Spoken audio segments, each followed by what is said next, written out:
That's just our standard country sourdough. Here's the Khorasan. Yeah, I can take that. It's like another world. So much more complex. With like 10, 12 different kinds of flavors that it's like an explosion on the tongue. Our country sourdough is really nice, but this kind of puts it to shame. So that's why you do scalds. That's the whole benefit. Sehr gut. This is a little bit off to the side because that's where you move in and out. It's basically in between these. I got wood on all three. Wood, wood, wood. Got that in there. I got it. Pretty sturdy, huh? It's good. That's kind of exciting.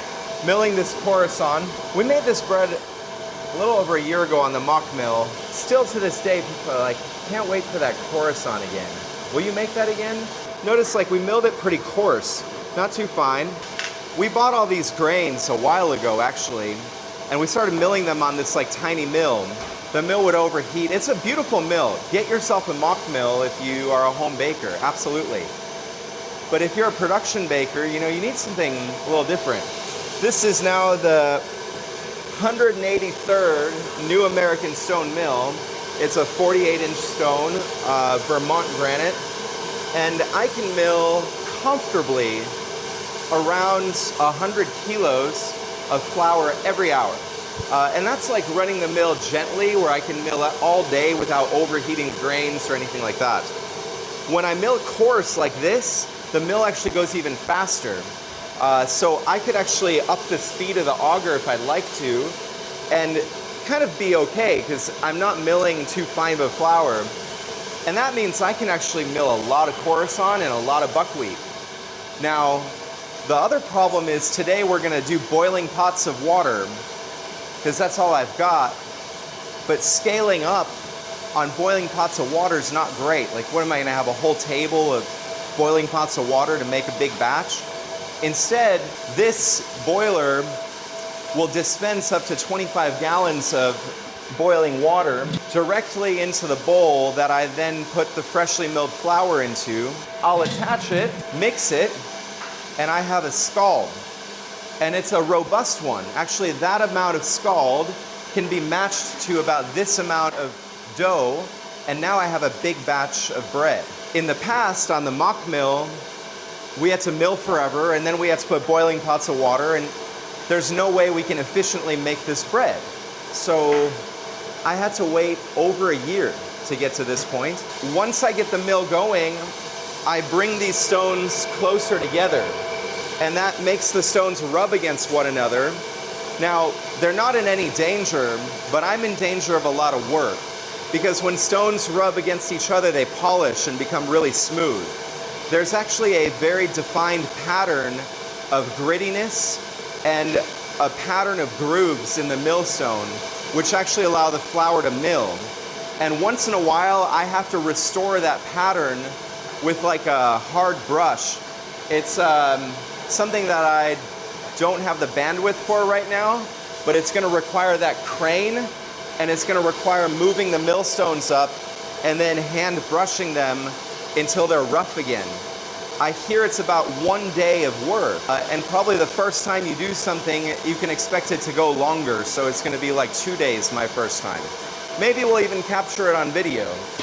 But the way in which you prevent it from going faster is by making sure that as you run out of grains, you bring the stones apart so they're not rubbing against one another. Well, up until now, we've had to do this to find out if we're running out of grains. And the purpose of the mirror is so that anywhere in the facility, you can see, oh, I got grains, I got grains. Pete, do we have grains? Luis, do we have grains? Yes. So now everybody's aware of whether we have grains, and when we run out, we can just come and separate the stones. So it's a lot easier. We're gonna wait for this to mill down, and meanwhile we'll get our recipe together and start boiling a pot of water. Khorasan, it's a grain that traces back 6,000 years from now, back to Iran actually, the region of Iran, and some farmers in Montana actually, they named it after an Egyptian word named Kamut. It's an old Egyptian word, so they sell it under the name of Kamut, but it's actually Khorasan grain. Okay, so now the flour is out of the mill, and my job is to unwind the stones. That's all it takes, but if you miss that moment, then at like 80 revolutions per minute, the stones are just like rubbing against one another and polishing, and it's not great. So that's the whole point of the mirror. It took about a minute from that dot with a very coarsely milled grain. So now I can say at this point it's a 1 minute warning. You're not moving from the mill at that 1 minute warning. 0.879 kilos, so 879 grams. Do you use a whisk for this? Yeah, but I usually don't incorporate it fully until the water's Boiling? boiling. Yeah. Okay. Do you usually cook the grains all the way up together? Yeah. Okay, so let's use a whisk. Otherwise there's risk because it's dry that it's going to burn on the bottom of the... With regular flour, there's a rule of thumb, 1 part of flour and 5 parts of water. So with this amount of 800 grams, you could incorporate 4 kilos of water. Yeah. And we just did 1.7 roughly. What's beautiful about the scald is as we're cooking the grains, we're doing something in releasing the flavors, because when you mix this in what's then a normal country sourdough recipe, like flour, water, and salt, and you're basically mixing like a porridge in with the dough, it incorporates fully in the dough. It creates like it's almost like a sponge is the best way of describing it. It holds water really well. It doesn't really release the water into the dough fully. And so your final dough ends up way more hydrated than it otherwise would be.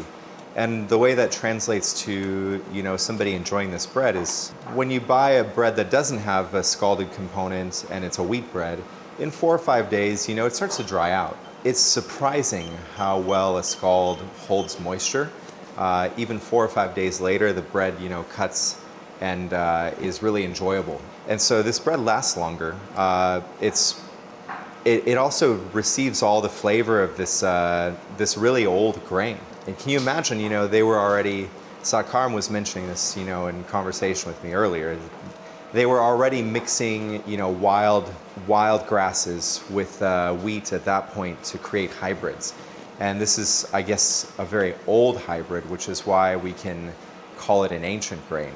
Essentially, from then until now, what we've been doing is crossing different wheats together, usually selecting for what's favorable for the farmer, meaning things that are less prone to fall over in the wind, things that are less prone to sprout before the harvest. Not always great for flavor and nutrition. So these older versions of wheat, which we're really trying to explore with our mill, often pack a lot of flavor. They don't make naturally strong doughs in the same sense. And so when you mix something like this with a nice modern organic bread flour, you can create kind of the marriage of two worlds. The flavors of old, the nutrition of old, but sort of the nice things that we've developed since then. More of a velvety, soft crumb, which comes from sort of modern wheats. They're starchy components. So now we're cooking this together, and as the water temperature increases, I'm going to get a thermometer. The texture of that scald will change. Usually you have to achieve about 160 degrees Fahrenheit to start seeing the gelatinizing effect of the scald. We're at 143 and climbing, so a little ways to go.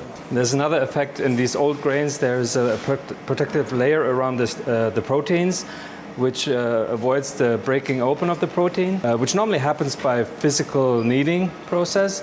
But in these old grains, as well as in spelt, for example, it's the same. They don't crack open with physical interaction, so you actually have to bring it to a certain temperature to get rid of that protective layer, and then the grain will suck up more water and incorporate it into the dough. That's why it makes so much sense to make a scald. In Germany, where Satkaram's from, the average baker is aware of this process. This, in the US, is like almost non-existent as a baking technique. Truly, like the amount of bakers that are using this technique is way less than 1% of all bakers that are out there. And I would say that 95% of bakers really aren't aware of the cause and effect and what the point of this process is. That's how much the factorization of bread has created a knowledge loss, because we didn't really have a strong enough bread culture coming into the Industrial Revolution to deal with that. So it's interesting working with someone like Sakharam from a different place in the world where bread is like for every meal. Well, dinner is called evening bread, actually. Dinner itself is called evening bread. The very word dinner doesn't exist. We call it evening bread. And what is that word? Abendbrot. Abendbrot. Abendbrot. Abendbrot. And brot is bread. Yeah, and Abend is evening. And in Bavaria, in the south of Germany, they call every meal Brotzeit, bread time. Can you imagine? It says so much about how much bread is used in our culture. Let's sit down for a bread time. So now we have the aroma of the Khorasan. Actually, I would be probably pretty happy to put like some honey with this and just eat it like it is as a porridge. It is already sweet. And you know why? Because the starches in the flour, they are transformed through the heat into sugars. Yeah. And you can already taste it now. Isn't that nice? The other nice thing with the boiler is we'll get out of this type of situation at the end. So we cooked these manually, and so the very bottom, now we have a scrubbing event. We now need to make the rest of the dough. Water first? Water first. Great. This is the strong bread flour. I actually think the hydration even here is quite low. We might need to adjust it. To me, this is still very stiff. And then we have a very stiff scald coming in, so we should add more water right away. We did 1.67 so far. I think we could add another 400 grams easy. This is actually still a recipe that hasn't been modified much. I probably have modified it on another sheet, and I went back to my version 1, which is, version 1 means it's like where I first wrote it out for this grain versus buckwheat.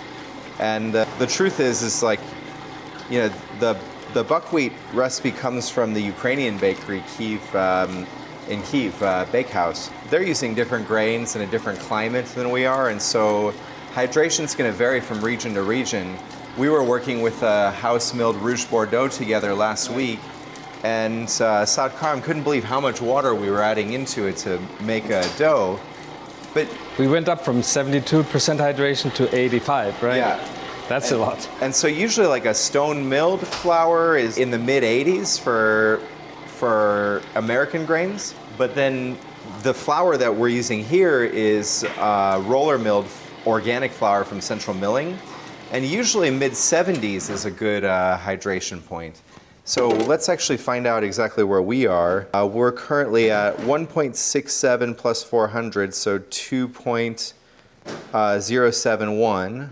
We're at 57%. That's why it was so dry. We were even below now, that. Yeah. And so we actually need to probably go all the way up to at least 70. Yeah. Minus 2,071.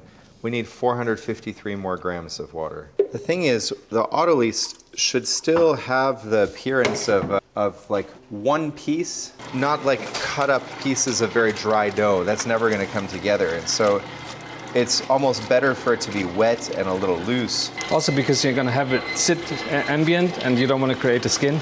Yeah. So the more wet it is, the better. When I was in Portugal, even with the same flour that I had to lower my ratio. So Arizona, because it's so dry, and you were in Portugal, it's so wet. I mean, we were like in a fog, and there was water coming down from the rooftops when I arrived. Without rain. Without rain. It was bizarre. Yeah. So it really impacts like the nuances. I wouldn't even call it nuances anymore. It affects the recipe to its core. So give it another minute or two. Remember, we already kind of brought them together. Now we added more water. Now it's taking the water a minute to hydrate, but you still will see that it's going to be relatively stiff for an autolyse. It can be kind of very shaggy at this stage, and then we're going to give it 30 minutes and you'll see how it develops. But this is more acceptable at this point, and actually it will be better if I can scrape the edges of the bowl. The problem with what we did is that we have a lot of pieces in here, and we already have some strength in the dough, so it's in a strange state. Feel this. Yeah, clumpy. We need it to become cohesive, at least, because there's evenly hydrated. Yeah. That's what you're looking for.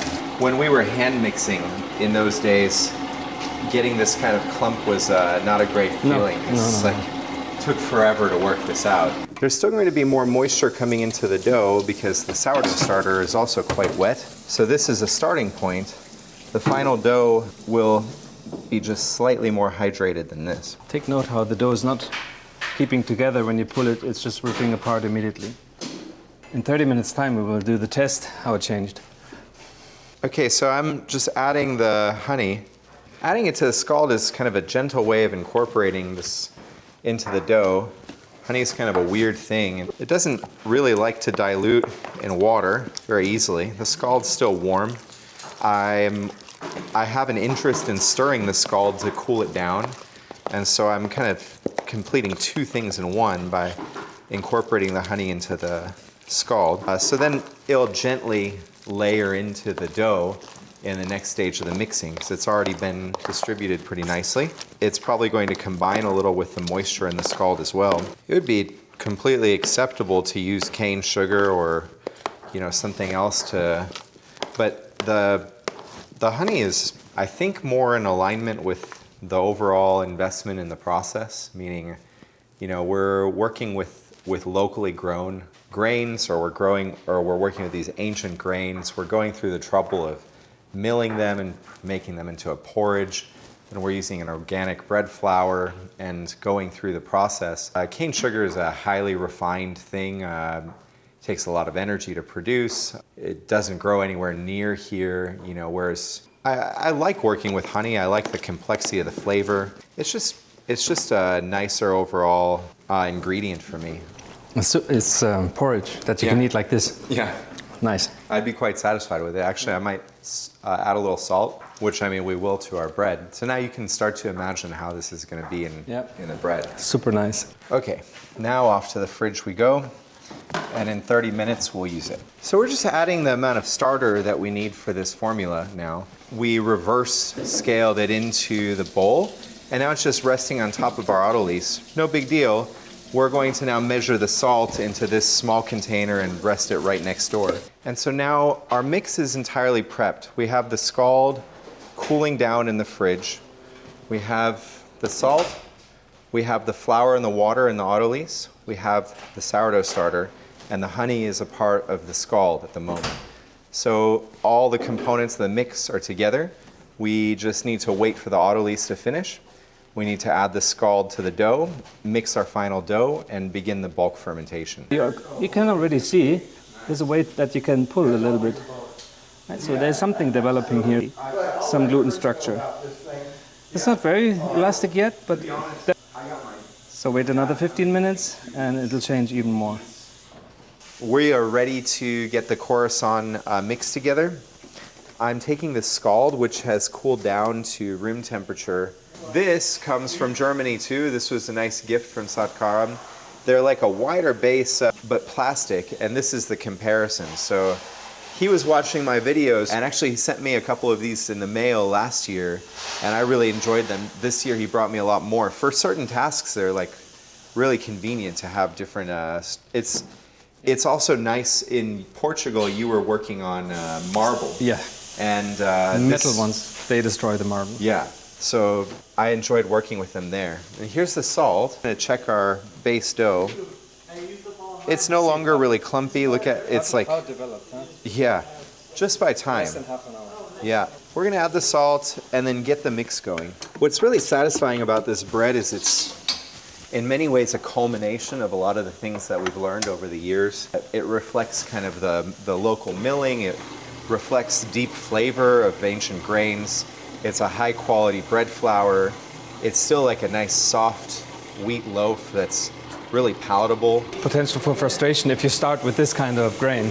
You can play around with whatever grain as a home baker or as a new baker, but this is a more advanced bread, and in order to do it at scale, you have to have a lot of the components very well thought through, and that's why I had to wait over a year to even attempt to do this for proof. So now this final dough is going to come together, and it should really become a nice, cohesive, and decently strong dough. There's no reason that it shouldn't be strong. We started with a nice strong bread flour, so we just have to let it work for a little while now. This is the kneading process, and because this is it is wheat. Khorasan is wheat as well. It's just a very old variety, but with a wheat dough like this, kneading brings the gluten strands together and forms like this more complex web with every minute that you need at this pace. This mixer, though, is a versatile mixer. You can make cakes in it, you can make fillings in it. It generally mixes less efficiently than some of our bigger machines do. One of the things you can do is feel the bottom of the bowl to kind of get a sense of the temperature while it's mixing. It shouldn't be hot to the touch, that's for sure. We started a little warm here, and it's worth knowing where we are. So the final dough, I want to be about 84. So I have about 10 degrees of climb at this kneading position, which means I can probably comfortably knead for 10 minutes with no real worries. It's coming together nicely, actually. It actually smells yeasty, doesn't it? Sweet, at least. Yeah. Well, there's no danger for yeast being in there because you don't even have baker's yeast here. I think because of the sugar and the scald, the yeast in the sourdough, they just develop more. They get more fed. So I'm very excited about having this bread back on the menu soon because to me it reflects sort of the aspirational skill level that I want us all to be operating at as a bakery. I really want to be able to produce this style of bread. I think it's a notch above what you can find in most artisan bakeries because you have to build in a lot of efficiency in order to allow for extra processes like the scald, to allow for the time and the organization between all the stations. And so I think us being able to make this bread for our community at a decent scale represents an achievement that we can be proud of. And then another thing that we talked about, using all your senses, which includes taste. Very nice, actually. So this dough's now definitely coming together and developing strength. For me, it's about the right amount of hydration, wouldn't you say? Like it. Yeah. So long as it keeps building strength from here and becomes a little more workable, we don't have to do all of it in the bowl. Some of it can come through stretching and folds. And then, of course, the final shaping gives the bread the most overall structure. We're going to rest these overnight, of course, in bannetons and then bake them off. You can start to see now that the dough is coming off the edges of the bowl more and more. Less and less seem to be stuck on the edge. And that means the gluten network is strong enough to pull all of those remnants of dough on the inside. And you're starting to see that, we're getting better developed dough. So now this is a matter of getting to the temperature that we want. Still not there, 79. So we want to keep kneading, and we also want to develop it. Should we make the window pane test? Yeah, let's try it. So it's just barely starting to get strong enough. But ripping apart quickly. Yeah. So actually we're in a good timing. We have about 6 degrees left of temperature climb and the dough's not quite where we want it. It's nice and strong now. The rest will be done in stretch and fold. As long as we have decent temperature. 80. It's not bad. No, I think it's good. Okay, so we have our dough. We'll stretch it in a little while. It's nice. It smells good. Look at this. Really nice. Really nice, yeah. So now we're looking at the Khorasan bread that we've mixed, and it's time to get the first stretch and fold going. So it's, how long has it been since Half an hour. Half an hour. Yeah, so much smoother. Nice, huh? Yeah, very nice. So now we're going to build even more tension in the dough just by doing these stretches and folds. It's beautiful, smooth dough. And keep in mind, there's a large percentage of, this coarse milled Khorasan. It's beautiful. So now we're going to do this a couple more times. Shape the loaves like we shape all of our regular sourdough. In a banneton, nothing really crazy going on there. The rest of this we do all the time with every dough. We'll put them in the cooler, and then it's going to be a while before we bake them. We're going to let them retard. In this case, well overnight. It's only this one tray? Yeah, just one tray. Okay. 12. This is our Khorasan sourdough. So we're now taking it over after the scalding, after the mixing and shaping. It's rested for a little while. This dough had a weird journey. We actually had to cart it over to our other bakery. So we shaped it in Mesa, then a truck driver brought it back, and here it is. One discussion we were actually having is how conservative we load our ovens compared to other bakeries. And it's a nice thing to think about because it means if we have to make more bread in the future, we don't necessarily have to add hours and hours of baking time. We can just bake the loaves closer together. Really, I'm very happy with the final bread at this stage. It's strong, came out nicely. Tasted the dough at many stages. Now we've got to differentiate it from our sourdough. It's in a slightly different banneton. It will look a little different coming out, but I'm also going to change the scoring just slightly. So with the Khorasan, I'm going to do the wheat pattern in both directions. So 5 cuts on either side. 1 and then 1, 2, 3, 4, 5. At the point of sale, it's very clear that this is not country sourdough. I have a little bit more wind protection now with this new piece of metal. As we score, the makeup air is no longer blowing in our faces. It's kind of nice. It was a fairly simple fix.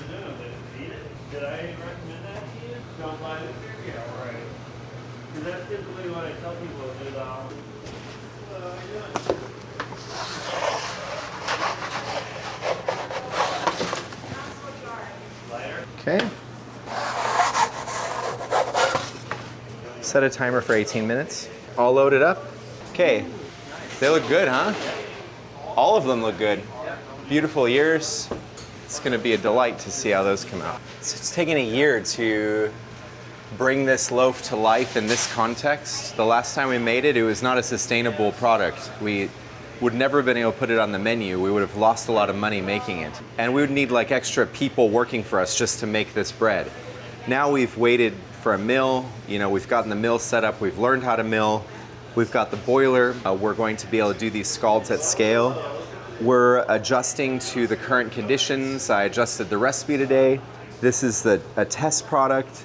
It looks beautiful and it tastes far superior to anything I currently have on my menu. And that's a lot to say because we have good bread on our menu. So I'm excited to see this bread come together. It's really nice. We're just gonna check the color of these back loaves.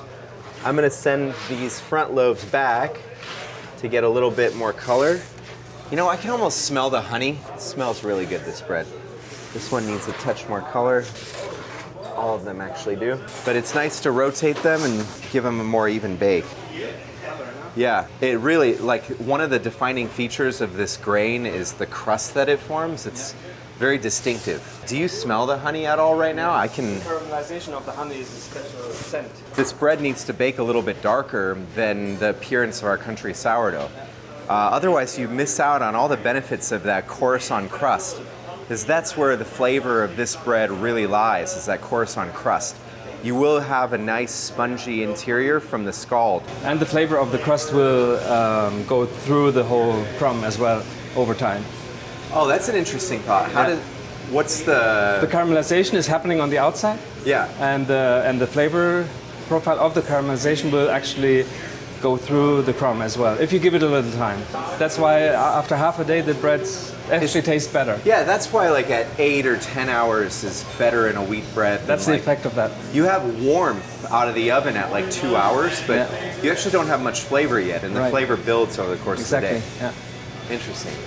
And that's why also baking it a little bit darker is actually like every bread pro knows that. You don't want light bread. Light bread is boring. It doesn't give you the full potential of the bread. The most common objection we get is, can I have the light bread? And it's actually nice because the oven naturally varies. So of course we can give the lightest bread to somebody like that, but when it's a repeat thing, we also have to educate our customers about this and not be afraid of the objection, because people don't even know what they really want. And so if you bring it to them and you explain it and you deliver it and you let somebody try something, it's like, wow, actually this is nice. It opens up a whole new world. Okay, I'm starting to get the smells of ready-to-go bread. Oh, nice. Very nice. They're just absolutely striking, these breads. A little bit on the darker side, but still very nice. I really like this line of contrast, and I like to see a full range of color here, also culminating with a bit of dark. I agree, like on a 100-point scale, if ideal for a baker is 80, maybe this is like 82, 83. The right side of this oven naturally bakes a little bit slower And so if I was going to pull lighter bread, I would pull it from this side. So it's fully baked for Yeah. sure.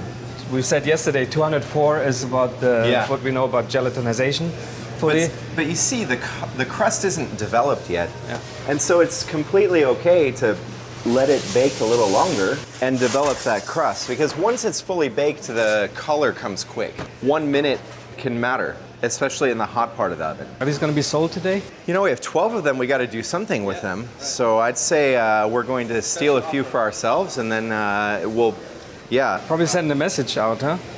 we probably ought to. Freshly milled the flour on our mill in the back, and then we made a porridge out of it. So we combined it with boiling water. It's technically not vegan because a lot of people, honey is technically an animal product. Characteristic of this is because of that porridge, the loaf keeps longer.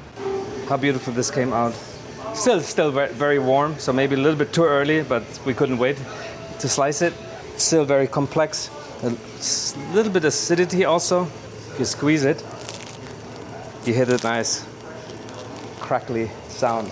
Really nice. Never tried a bread like this. Sweet, salty, nice honey flavor in the end of the chew. I think better than anyone could have expected. And still a very airy crumb for such an ancient grain. Very, very nice.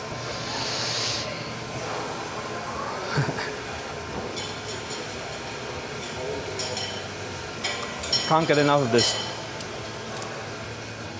Kamut's like another brand for the same grain. You can taste just like a slight hint of honey in the back. The crumb is super tender. It's open. It's like as light and airy as we would ever want any of our sourdoughs to be. But it's got like a really nice quality, like a nuanced taste profile above and beyond our standard country sourdough.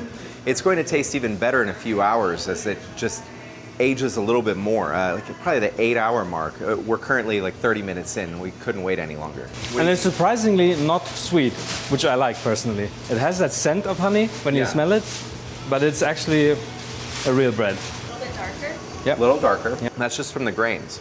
There's a lot of shared components. The base bread flour is a type 85 in both, but this one has a pretty large percentage of this porridge made of Khorasan. And that's what delivers all the extra flavor, all the extra nuance. The honey is a nice addition. It helps the crust form like a slightly different texture than the rest of our crusts, a little more caramelized. The Khorasan also is known for crust development as a grain. So it's got a distinctive crust. But it's leavened with the same Harriet sourdough. Absolutely. Yeah, Absolutely. that's the amazing thing. Yeah. Harriet does it all. It really fits, like, Yeah. it should have been there all along.